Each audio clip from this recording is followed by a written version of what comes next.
Ramadan, the blessed month, the season of mercy, forgiveness, and salvation. It comes once a year, wrapping the believers in an atmosphere of spirituality, discipline, and endless rewards. But what if I told you that there's a terrifying reality that many overlook? What if, despite fasting, praying, and engaging in acts of worship, Allah is rejecting your Ramadan? What if all your efforts, your hunger, your thirst, and your long voluntary night prayers are in vain? There is one undeniable sign that indicates Allah is not accepting your Ramadan, but most people fail to recognize it. And by the time they do, it's often too late. Before we reveal this frightening sign, let's take a moment to reflect on what Ramadan is supposed to do for us. The purpose of this holy month is not just to abstain from food and drink, but to transform ourselves spiritually. It is a period of intense training meant to mold our character, strengthen our iman, and deepen our connection with Allah. Yet, year after year, many people fast, pray, and recite the Quran,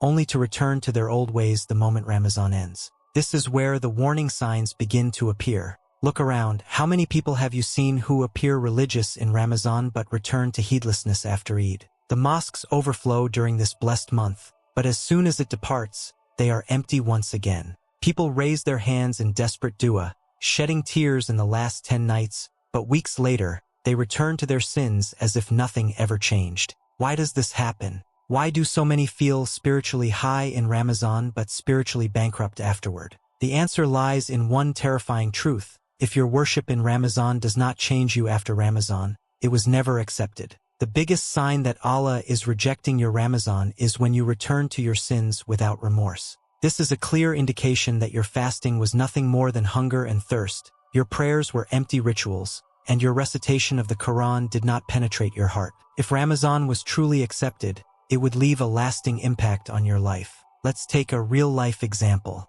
Imagine a man who drinks alcohol, parties, and indulges in sins throughout the year. But as soon as Ramadan arrives, he transforms. He fasts, he prays, he stays away from sin. He cries in his du'as, seeking forgiveness for his past mistakes. But once Ramadan ends, he picks up the bottle again, returns to his sinful lifestyle, and behaves as if nothing ever happened. What does this tell us? That his Ramadan was a temporary show, a seasonal devotion that had no real effect on his soul. This is the terrifying reality for many people. They worship Allah for 30 days but serve their desires for the remaining 11 months. The Prophet Muhammad, peace and blessings be upon him, warned us about this deception. He said, "Many people fast, but they gain nothing from their fasting except hunger and thirst." This means that not every fasting person is truly benefiting from Ramadan. If your heart is not softening, if your habits are not changing, if you do not feel closer to Allah, then your fasting might be nothing more than starvation in the sight of Allah. This brings us to the ultimate question. How do you know if your Ramadan was truly accepted? The scholars have given a simple yet powerful answer. If your life after Ramadan is better than before, then your Ramadan was accepted. But if you return to your sins, then your Ramadan was rejected. This is a terrifying realization because it means that even though you thought you were earning rewards, you might have been wasting your time. Think about this. What if the doors of mercy were open for you in Ramadan, but you slammed them shut as soon as it ended? What if the angels were recording your good deeds, but now they are witnessing your return to disobedience? What if Allah was ready to forgive all your sins, but you chose to go back to them? These are heavy questions that every believer must ask themselves. But here's the good news. It's not too late. If you are watching this and feel a deep sense of regret, that means Allah is still giving you a chance. The worst thing you can do is to ignore this warning and continue living in heedlessness. If you feel guilty, if you feel a tug in your heart telling you to change,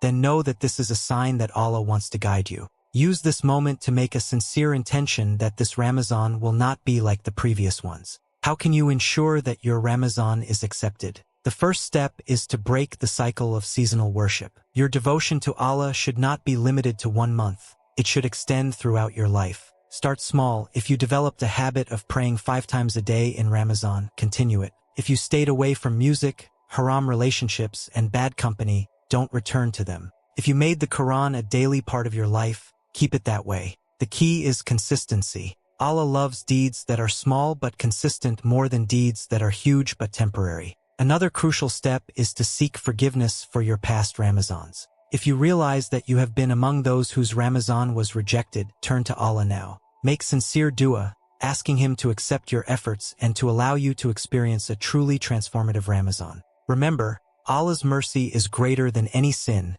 and he accepts the repentance of those who turn to him sincerely. Most importantly, remind yourself why you are fasting and praying in the first place. You are not doing it for cultural reasons, nor because everyone else is doing it, but because you are a servant of Allah. You were created to worship him, and your ultimate goal is Jannat. Do not allow yourself to fall into the trap of thinking that Ramadan is just a ritual or an obligation. It is a divine opportunity to cleanse your soul and secure your place in the hereafter. So now, the question remains, will you allow this Ramadan to be just another cycle of temporary faith, or will you break free and make it a turning point in your life? The choice is yours, but remember, one day there will be a final Ramadan, and none of us know if we will live to see the next one. Will you let this one slip away, or will you seize it and ensure that when the doors of Jannat open, you will be among those who enter?